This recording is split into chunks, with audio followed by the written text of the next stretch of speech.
No bad seat in the house, right? Room for everyone. That's what PBS is, all access. Everyone deserves a culture. Everyone deserves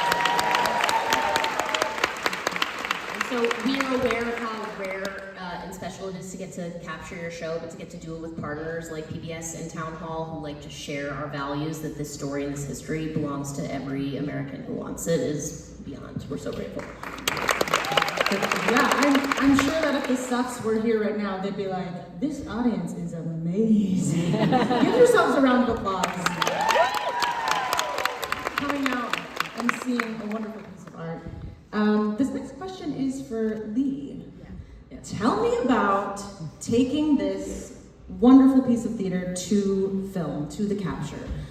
What was the process of preparing Suffs to be captured? Were there any adjustments or considerations in adapting the show for television that shaped how the story is told? Well, I had the great fortune of watching great performances from the time that I was a kid, so I was very familiar with the format.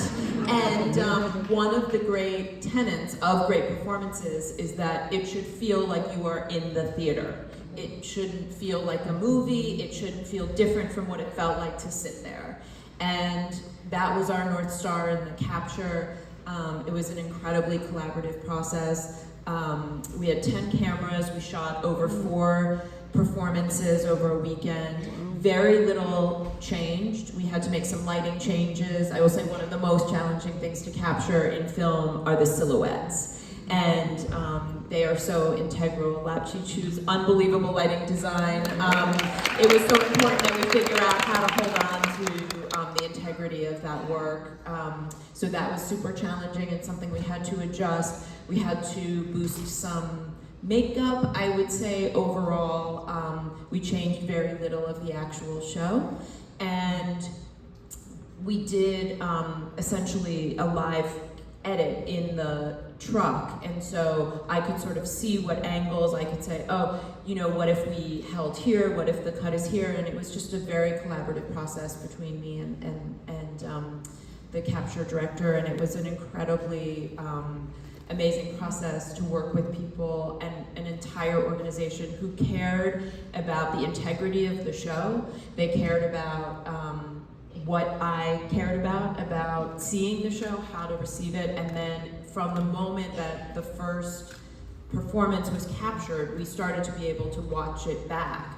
And so I could learn show to show what would work, what didn't work. And one of the things, I'll just tell you a little insider story. It was really, we had this great idea, I can't remember whose it was, to, in How Long at the end of Act 1, to sort of do this close-up on all of the Suffs face going around. And the first 3 shows, we didn't make it. And everyone was working so hard. And the fact that the director and the camera people and in the edit, we were able to actually do that shot was something that's like just a small example of what felt to me to be like what it felt like to both sit there and to get like this very intimate look into the eyes of the Suffs in that moment. And it felt to me like so worth the struggle, and seeing it tonight, I was just like, ah. You nailed it. Nailed it, so excited, yeah. Do you have a favorite shot? Do you have a favorite shot in the piece? No. They're all good. I mean, come on. It's amazing. Amazing. Amazing shots and amazing performances, including Miss Nikki James. Come on.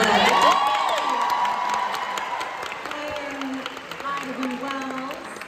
And you've helped craft the role since the early days of development. And I just want to know, what did you think when you heard the show would be preserved in this capture, and what does it mean to you that television audiences will now encounter Ida B. Wells' story?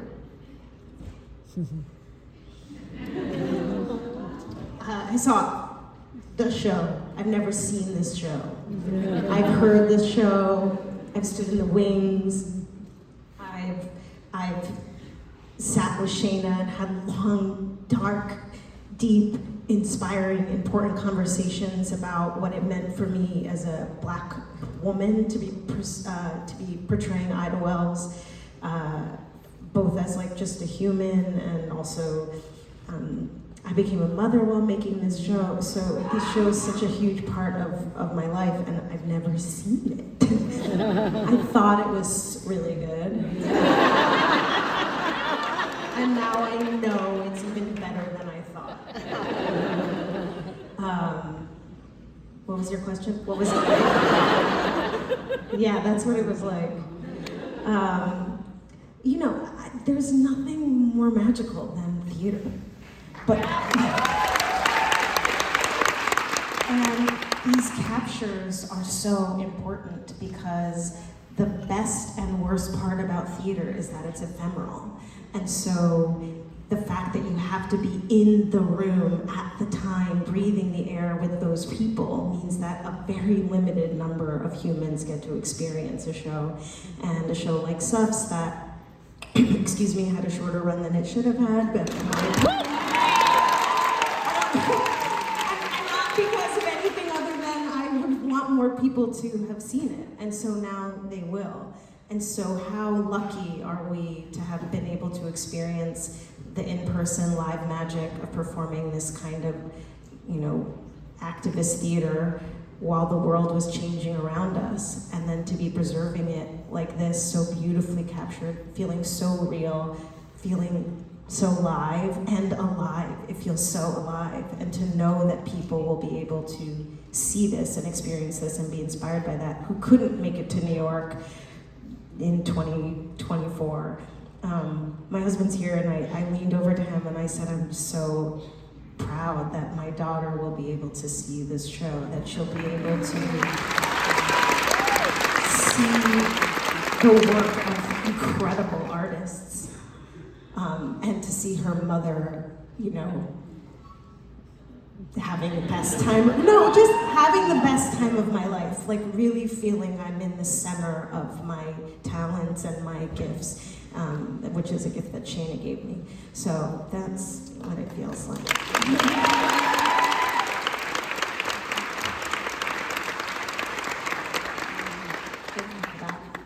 And thank you for your beautiful performances. Speaking about legacy and mothers and daughters and sisterhood, as artists, I feel like one of the great things about bringing history to life through story, through theater, is the connection to legacy. And in this case, it's the legacy of women's rights and equal rights. Can you talk about some of the most memorable moments in putting up the show that really stick out in your memory? Any people that came to the show, people who were involved in making the show that was particularly exciting for you, or were there any moments in the show where you felt a strong connection to the legacy of the suffragists? Any of you? Any and all of you?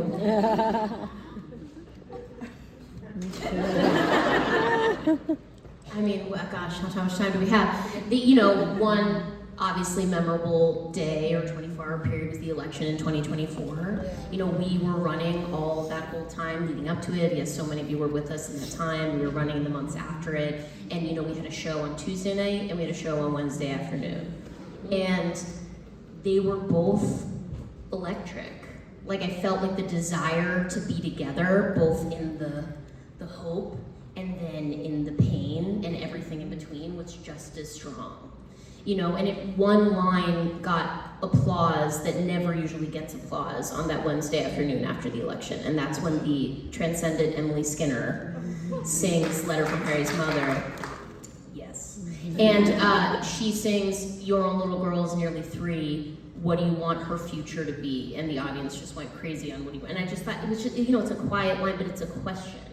I think, it's my task as a writer for the theater to pose questions and hopefully not beat you over the head with a message, to try and get ourselves to ask. And that question of what do we want her future to be, that people got excited about, that gave me hope on that day. We all, that's, regardless of who's in office, regardless of who we want to be in office and who isn't, we all, I think, care about what the future is going to be for all of our kids. And the fact that that line was applauded, just like that, that's one of those moments that I felt.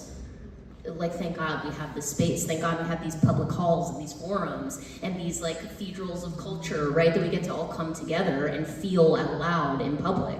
We don't have to be alone on a difficult day. We don't have to be alone in our silos scrolling our phones. We can be together feeling all the things. And it was my hope. It was my hope with Suffs to create a piece that I hope could be expansive enough to contain the feelings on a day where we're feeling excited socially and a day when we're not, and everything in between. So, yeah. Wonderful. What about you guys? Any particular moments that just stood out in your memory of being, you know, one of your favorite days, one of the most poignant days in the experience of creating the show? I mean, I have to say that the seeing people wearing the merch in the wild, very good. Because I know that the show spoke to them and that they wanted to take it home with them and into their life and into their community. I will say that most of the days of making a musical are really hard and not fun. And being able to do it with Shayna, to see how someone who is willing to put themselves not only through it as an actor but as a writer and wear all those hats, it's like everybody else better show up for work, you know?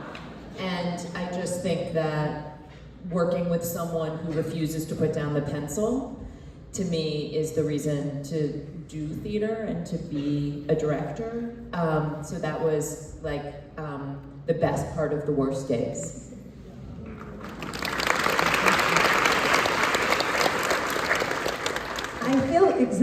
I feel this so real, I feel that, and I guess what I would say is I would want to go all the way back to the early days, hearing the first like 6 or 7 songs of Suffs with a group with 5 actors, and Shayna just like saying like, I'm working on this thing, I have this idea, and I think like Lee said, collaborating with a person who was so clear on her vision and stubborn when she needed to be, and open when she needed to be, in all the right moments, who treated all the other artists who came into that room, either people who made it into this live capture and people who didn't, with such great love and respect, both for their time and their talent and their thoughts.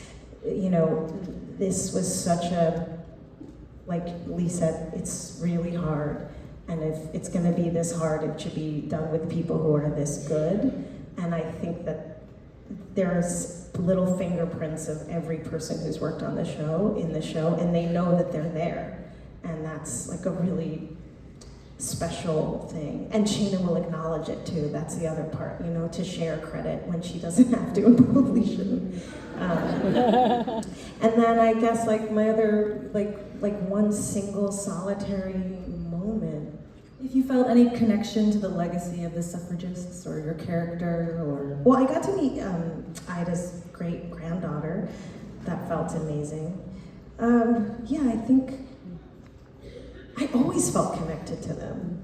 I turned into a mini activist doing this. It's reading them and studying them and knowing their voices and speaking their names.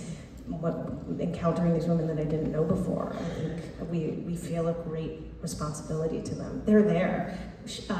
You know, you're not woo-woo, but Stacy is, and Stacy and I would be like, they were here, the ancestors.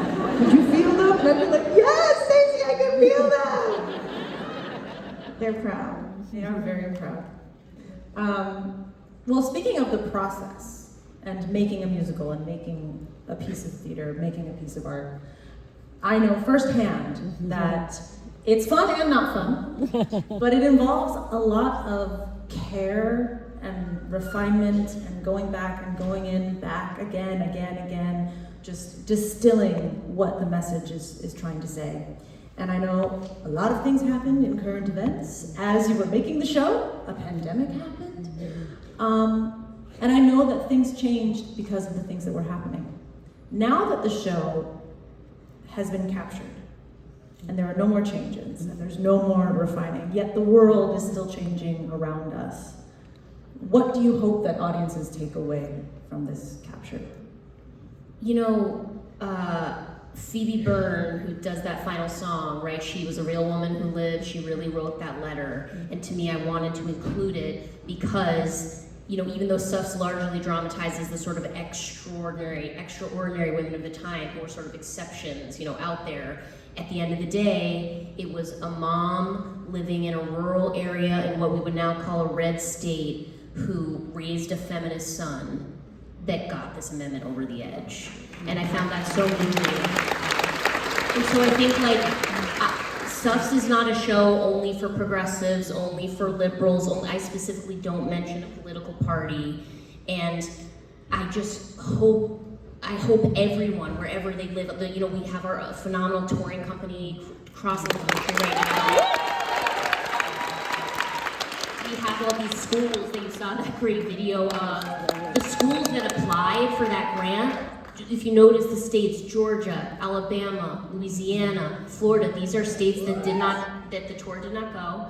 And their drama teachers, and not for lack of many things, but like the drama teachers, the applications they wrote were like, you know, I live in a tough area politically, but I really think there's a hunger for these stories, and the kids want to feel empowered and inspired by their ancestors, regardless of belief or background. And I hope that the show can go out there and be a container for all kinds of communities. And I never wanted the show to be a simple exercise for liberals to be like, we're so good. Like, that's not it. It's why I chose to locate the conflict within the movement, right? It's like, how do all of us across party, across whatever, across religion, across all the things to be across, I think we all want our kids to have better lives, right? So like, and how, there's many different ways of how to get there, but yeah, I hope that the show can be a moment for communities to ask themselves those hard questions. What about you, Nikki? Yeah, what she said. Yeah, and also just to see the joy and the love of all of us at this time in our lives, where we got to share space and be together and trust each other. It's so incredible. That part too, the artistry of really unbelievable, incredible artists and laborers. It's hard what we do 8 times a week to make that and to have it captured and to have the world see just how fucking exquisite we are.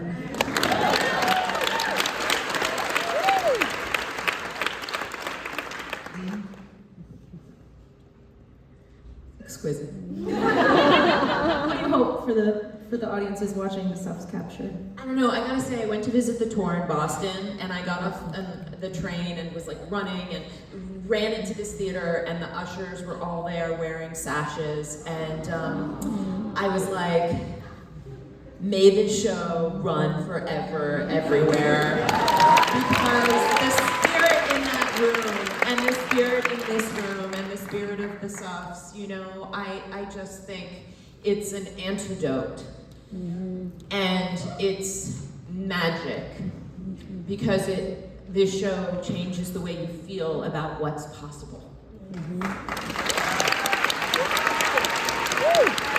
Oh man, you guys are my favorite artists. I love you so much. Thank you so much for being just the most wonderful humans and wonderful artists, and sharing your time and space with everyone here. I know we're all so grateful that we can bring this in this space. And to what you said about, you know, I hope that everyone gets to create and share in the joy of what Suffs is on tour or watching it on PBS. But what's so amazing about the capture is that now people can create that space themselves. They can say, hey, what are you doing Friday night? Friday night watch party! I can't wait to see what all the watch parties are going to be. What snacks are you going to have? But truly, I admire you all so much, and I'm so grateful for this evening and this time. I love you. This is your friendly reminder to not forget to set your TVs for the Suffs premiere this Friday!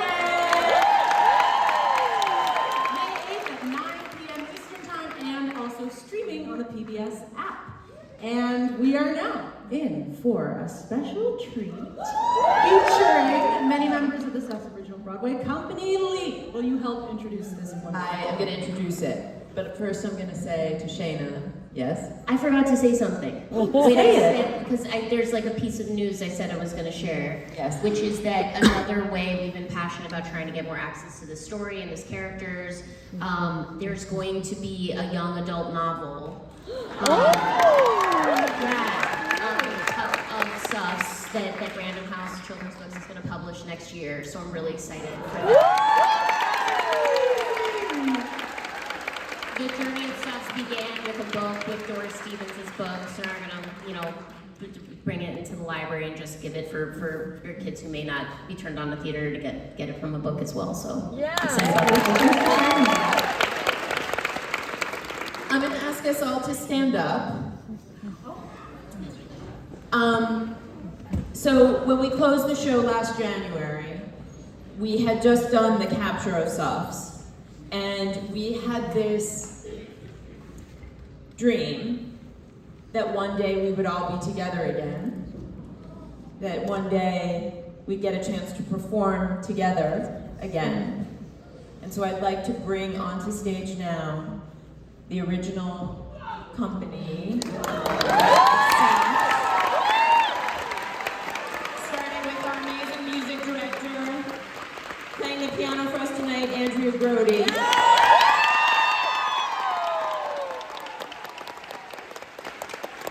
Jenna Bainbridge. Kim Blank.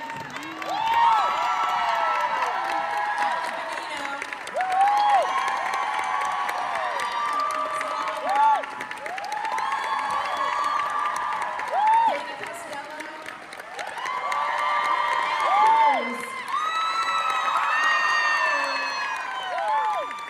Nadia Dandashi.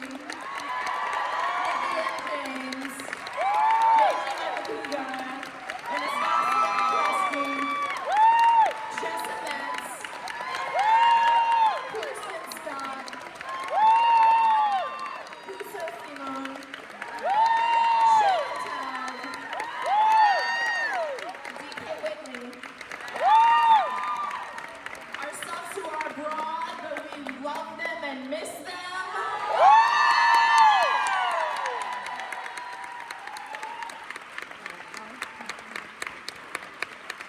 Keep marching. And please sing along if you know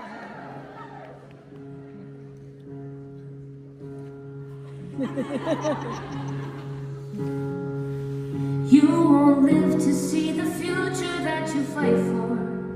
Maybe no one gets to reach that perfect day. If the work is never over, then how do you keep marching anyway? Do you carry your banner as far as you can, rewriting the world with your imperfect pen, till the next stubborn girl picks it up in a picket line over and over again, and you join in the chorus of centuries chanting to her? The path will be twisted and risky and slow, but keep marching, keep marching. Will you fail or prevail? Well, you may never know, but keep marching, 'cause your ancestors are all the proof you need that progress is possible, not guaranteed. It will only be made if we keep marching on. Keep marching on.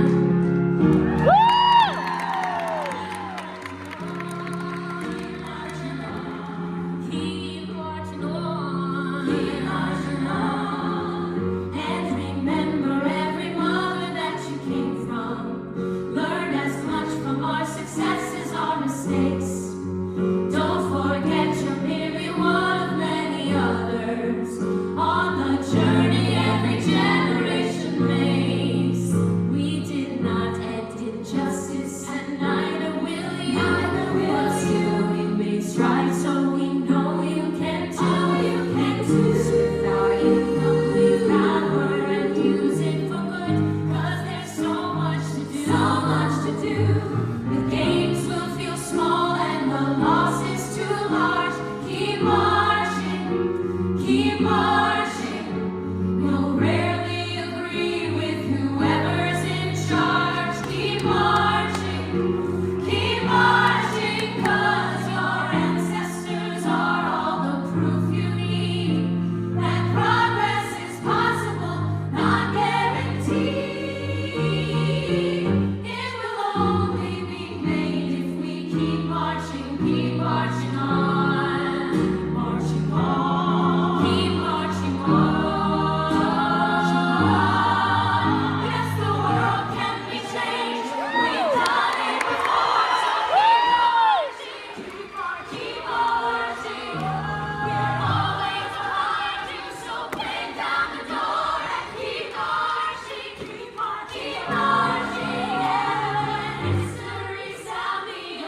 The future demands that we fight for it now.